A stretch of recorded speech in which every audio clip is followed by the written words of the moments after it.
এই চালটা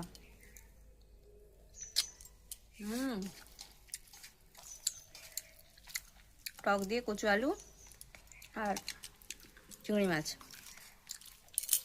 চিংড়ি মাছ আর তার সাথে আছে আবার এই যেগুলো মাছ ভাজা, মোরলা পুঁটি মাছ ভাজা আর এই তেলাপিয়া মাছ ভাজা। চালতা দিয়ে তো টক, আর কোনো তরকারি লাগবে না যদি কচু চালতা এই চিংড়ি মাছ হয়, কিংবা অন্য মাছ দিয়েও টক হয়।